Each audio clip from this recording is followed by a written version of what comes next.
یہ انس بن مالک کی حدیث رضی اللہ عنہ صحیح مسلم میں رسول اللہ صلی اللہ علیہ وسلم نے ارشاد فرمایا لا عدوى ولا طیرۃ ولا ہام ولا سفر ولا نوء ولا غول ويعجبني الفال الحسن.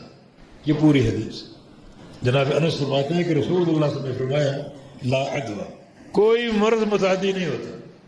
یہ طاعون کو متعدی کہا جاتا ہے، اس طرح یہ کرونا کو متعدی کہا جا رہا ہے.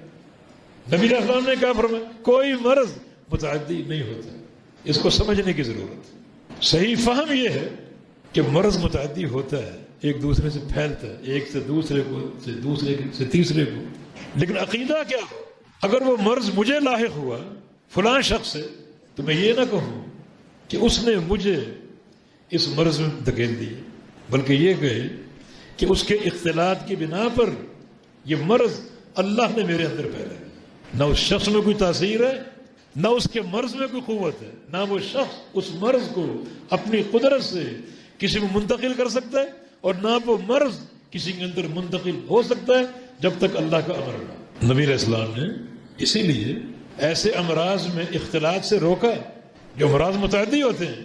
لا یورد ممرض علی مصح، جو مرض والا ہے، متعدی مرض والا، اس کو نہ وارد کیا جائے، نہ اس کو داخل کیا جائے صحیح شخص کو، صحت مند انسان، ورنہ وہ بھی بیمار ہو سکتا ہے. وہ بیمار کیوں ہوگا؟ یہ شخص صحیح شخص بیمار کیوں ہوگا؟ اس مریض کے تصرف سے نہیں، اس مریض کے اختیار سے نہیں، بلکہ یہ اختلاط جو ہے اس صحیح شخص میں مرض کی منتقلی کا سبب بنا اللہ کے امر سے. امر اللہ کا، امر اللہ رب العزت. نہ یہ کسی انسان کا اختیار ہے، نہ کسی دوسری شے کا اختیار ہے. لیکن ٹھنڈا پانی پینے سے نزلہ ہوتا ہے، بہت سو کو نہیں بھی ہوتا. جن کو ہوتا ہے اللہ کے امر سے ہوتا ہے، اور جن کو نہیں ہوتا اللہ کے امر سے نہیں ہے. لیمو یا کھٹی چیز کھانے سے گلا خراب ہوتا ہے، بہت سو کو نہیں ہوتا. جن کو ہوتا ہے اللہ کے امر سے ہوتا ہے، جن کو نہیں ہوتا ہے اللہ کے امر سے نہیں ہوتا. ایک دوا ہے، ایک مریض استعمال کرتا ہے، اس کو شفا مل جاتی ہے. وہی دوا دوسرا مریض استعمال کرتا ہے، اس کو شفا نہیں ملتی. مانا تاثیر دوا کی نہیں، تاثیر اللہ کے امر کی ہے. جس کو شفا مل گئی اللہ کے امر سے ملی، اور جس کو نہیں ملی اللہ کے امر سے نہیں ملی. اور نبی علیہ السلام کا فرمان بھی فر من المجذوم فرارک من الاسد، کہ جو مجذوم شخص ہے، جذام، کوڑ ہی کا مریض، اگر تم کو نظر آئے کہ کوڑ کا مرض بھی پھیلتا ہے، تمہیں نظر آئے اس سے بھاگو، اس طرح بھاگو جیسے شیر سے بھاگتے. مانا وہ اختلاط اس مرض کی منتقلی کا سبب ہو سکتا ہے. کس کے حکم سے؟ بتائیے، اللہ تعالیٰ. تاثیر مرض کی نہیں ہے، نہ تاثیر اس مریض کی، اللہ تعالیٰ کے امر سے. یہ ہے صحیح عقیدہ. صحیح عقیدہ. امیر المومنین عمر بن خطاب رضی اللہ عنہ اپنے دور مبارک میں، بڑا سنہری دور تھا، آپ نے شام کا سفر اختیار کیا. شام سے پہلے ایک علاقہ سرغ نامی، وہاں پہنچے تو کچھ لوگوں نے خبر دی کہ شام میں طاعون پھیل چکے اور موتیں واقع ہو رہی. آپ رک گئے. صحابہ آپ کے ساتھ تھے، کچھ مشاورت کی کیا کرنا چاہیے، کیا کرنا، جائیں یا نہ جائیں. تو ان صحابہ میں ایک صحابی تھے عبد الرحمن بن عوف رضی اللہ عنہ. عرض کیا کہ امیر المومنین، میرے پاس علم ہے رسول اللہ صلی اللہ علیہ وسلم، حدیث ہے میرے پاس.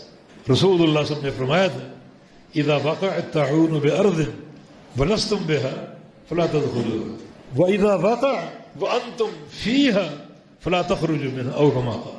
اللہ کے نبی نے فرمایا کہ اگر تم یہ سنو کسی زمین پر طاعون پھیل چکا ہے، حملہ آور ہو چکا ہے، اور تم باہر ہو تو اس زمین کے اندر نہ جاؤ، لوٹ جاؤ وہاں سے. اور اگر تم وہاں موجود ہو اور طاعون پھیل چکا تو وہاں سے نہ نکلو، پھر وہیں رہو، اللہ تعالیٰ کے امر کا انتظار کرو.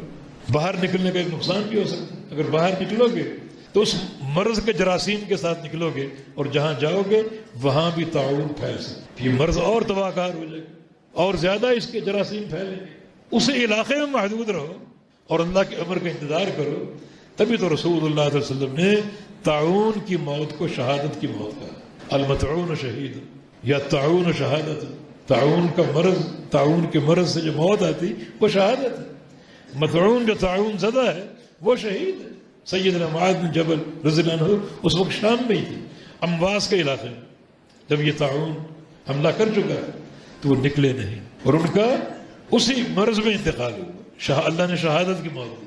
حالانکہ اس وقت ان کی عمر 37 سال تھی، جوانی کی موت. بہت بڑے عالم تھے. نبی علیہ السلام کی حدیث ہے کہ ان معاذ یأتی یوم القیامہ امام العلماء برتوۃ، کہ معاذ بن جبل قیامت کے دن آئیں گے میری امت کی علماء کی قیادت کرتے ہوئے، اتنا آگے ہوں گے. رتوہ کے بہت سے معنی. ایک معنی تا حد نگاہ، جہاں تک قیامت کی نظر کام کرے گی بصروں کا یوم حدید، اتنا وہ آگے ہوں گے، علماء پیچھے ہوں گے.